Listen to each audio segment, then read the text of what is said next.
बच्चों चलिए आइए, आपका स्वागत है आपके YouTube चैनल पे। आज हम लोग करने वाले हैं कक्षा 8वीं विज्ञान का अध्याय 2 सूक्ष्म एवं सूक्ष्मजीव के बारे में एड ग्रेड अभ्यास पुस्तिका का कंप्लीट सॉल्यूशन। तो चलिए हम लोग स्टार्ट करते हैं। और आप यहाँ पर देखेंगे बच्चों, आज हम लेके आए हैं आपके लिए पार्ट 2 सूक्ष्मजीव मित्र एवं शत्रु। इसके बारे में आज हम कंप्लीट सॉल्यूशन करने वाले हैं। उसके पहले प्रिय बच्चों, मैं आपको बता दूं, अगर आप इस चैनल में नए हो तो पहले चैनल को सब्सक्राइब कर लीजिए, लाइक कीजिए और शेयर भी अवश्य कीजिएगा। तो यहाँ पर पहला प्रश्न है हमारा, जंतुओं तथा पौधों में यहाँ पर आपने देखा होगा जंतुओं तथा पौधों में सूक्ष्म जीवों के द्वारा होने वाले दो रोगों के नाम लिखने बोला है। तो जंतुओं में होने वाले दो रोग कौन से हैं? एंथ्रेक्स और खुर की जो बीमारी है वो जंतुओं में होती है, तथा पौधों में जो होती है वह आपको दिख रहा होगा रस्ट और कैंकर, है ना क्या नहीं। इस प्रकार से आप पहले प्रश्न का उत्तर लिख लीजिएगा। अगला प्रश्न लेते हैं। अगले प्रश्न में आपको यहाँ पर चित्र में एक सूक्ष्म जीव का नाम दिया गया है। इस सूक्ष्म जीव का नाम लिखना है, तो उसका नाम है राइजोपस, जिसे ब्रेड मोल्ड भी कहते हैं। आप इस प्रश्न का भी उत्तर कर लीजिएगा। अगला प्रश्न ले बच्चों, अगर आपको कुछ डाउट है तो कमेंट कर लीजिएगा, ठीक है। अगला प्रश्न है, यह सूक्ष्म जीवों के किस वर्ग के अंतर्गत आता है? तो यह सूक्ष्म जीवों के आपको पता है पादप है, तो एक किस प्रकार के इसमें आता होगा? ये वनस्पति के रूप में आता है, इसलिए इस सूक्ष्म जीव को जिस वर्ग में रखा गया है वह वनस्पति वर्ग होता है। अगला प्रश्न क्या कह रहा है? अगला प्रश्न कह रहा है बच्चों, प्रतिजैविक का उपयोग करते समय हमें क्या क्या सावधानी रखनी चाहिए?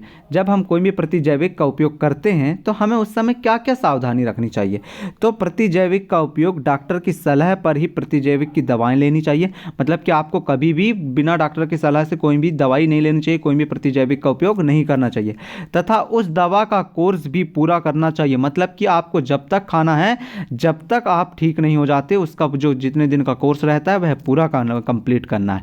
यदि आप प्रतिजैविक उस समय लेंगे जब उसकी आवश्यकता नहीं है, तो अगली बार जब आप बीमार होंगे और आप उस प्रतिजैविक को लेंगे या उस प्रतिजैविक की आवश्यकता होगी, तब वह प्रभावी नहीं होगी। क्यों? क्योंकि जब आपको आवश्यकता नहीं है और उस समय आपने ले लिया तो वह आपके पे कोई भी प्रभाव नहीं छोड़ेगी। इसलिए आपको जब आवश्यकता हो तभी लेना है प्रतिजैविक, अन्यथा कोई भी प्रतिजैविक नहीं लेना है, ठीक है बच्चों। तो अगला प्रश्न लेते हैं हम लोग। हमारा पहली ने दही जमाने के लिए गुनगुने दूध में कुछ दही मिलाकर उसे रेफ्रिजरेटर में रख दिया। अगले दिन उसने देखा दही नहीं जमा। तो दही नहीं जमने का कारण क्या है? बहुत अच्छा प्रश्न है, देखते हैं। ये घरों के लिए भी उपयोगी हो सकता है आपके, ठीक है बच्चों। तो यहाँ पर देखें, यहाँ पर क्या कह रहा है आपसे? ये कह रहा है प्रश्न क्या कह रहा है आपको समझ आ गया होगा। फिर से एक बार पढ़ लेते। पहली ने दही जमाने के लिए गुनगुने दूध में कुछ दही मिलाकर उसे रेफ्रिजरेटरों में रख दिया, मतलब फ्रिज में रख दिया दही जमाने के लिए।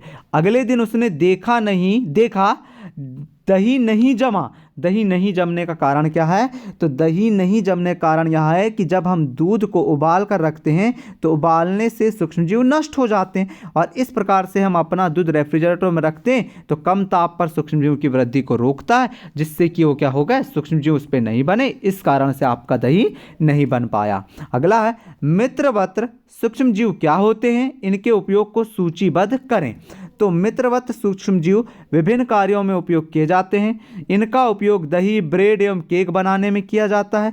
प्राचीन काल से ही सूक्ष्मजीवों का उपयोग अल्कोहल बनाने में किया जाता रहा है, और पर्यावरण के स्वच्छ रखने में भी इनका उपयोग किया जाता रहा। उदाहरण के लिए कार्बनिक अपशिष्ट, सब्जियों के छिलके, जंतु अवशेष, विष्ठा आदि का अपघटन जीवाणुओं द्वारा किया जाता है तथा हानि रहित पदार्थ बनाते हैं। इस प्रकार से आप इस प्रश्न का उपयोग कर लेना। बहुत ही सिंपल प्रश्न था, कोई भी डाउट हो तो पूछ लीजिएगा। अगला प्रश्न देखिए, वैक्सीन टीका हमारे शरीर में किस प्रकार कार्य करती? जो भी आपको वैक्सीन लगी या टीके लगते थे, तो अभी आपने कोरोना के समय भी देखा लोगों को वैक्सीन और टीके लग रहे थे, तो वह किस प्रकार कार्य करती है आपके शरीर में, वह हमें यहाँ पर बताना है। तो देखें, जब रोगकारक सूक्ष्मजीव हमारे शरीर में प्रवेश करते हैं तो उनके लड़ने के लिए हमारा शरीर प्रतिरक्षी उत्पन्न करता है। मतलब कि जब आपको वैक्सीन या टीके लग जाते हैं तो आपके शरीर में कोई सूक्ष्मजीव है, जब वह और उत्पन्न और अग्रसर होता है तो जो वैक्सीन लगते हैं, जो टीके लगते हैं, वह उसको रोकता है, जिससे कि क्या हो जाते हैं? वह नष्ट हो जाते हैं। तो आगे क्या कह रहा है फिर? शरीर को यह भी स्मरण रहता है कि वह सूक्ष्मजीव अगर हमारे शरीर में पुनः प्रवेश करता है तो उससे से किस प्रकार लड़ा जाए।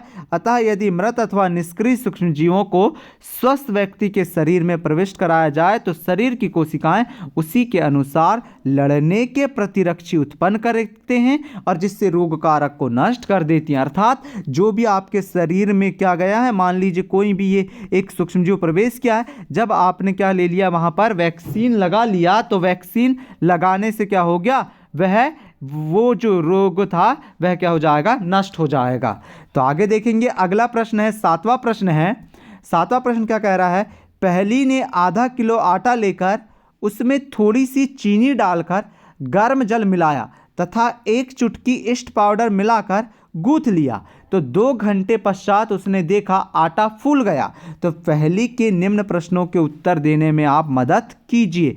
पहला प्रश्न है पहली का, जो उसने पूछा जब उसने आटा गूंथने के लिए ईस्ट को मिलाया, तो पहला प्रश्न क्या करती है वो, कि आटे के फूलने में ईस्ट किस प्रकार सहायक हो सकता है। तो इसका उत्तर हो जाएगा बच्चों, ईस्ट तीव्रता से जनन करके श्वसन के दौरान कार्बन डाइऑक्साइड उत्पादित करते हैं। गैस के बुलबुले खमीर वाले मैदे का आयतन बढ़ा देते हैं। यह बेकिंग उद्योग ईस्ट के रूप का या ईस्ट के उपयोग का आधार है। इस प्रकार से आप इस प्रश्न का उत्तर लिख लीजिएगा। अगला प्रश्न क्या कह रहा है, अगला पहली पूछती है, ईस्ट का उपयोग किस उद्योग में किया जाता है। ईस्ट का उपयोग किस उद्योग में किया जाता है। तो ईस्ट का उद्योग बेकिंग उद्योग, मतलब कि खाना के क्षेत्र में जो होते हैं उद्योग, उनमें किसका उपयोग किया जाता है, ईस्ट का उपयोग किया जाता है। फिर पहली के मन में एक प्रश्न और आया, पहली के मन में एक प्रश्न आया, क्या इडली और डोसा बनाने में ईस्ट का उपयोग होता है।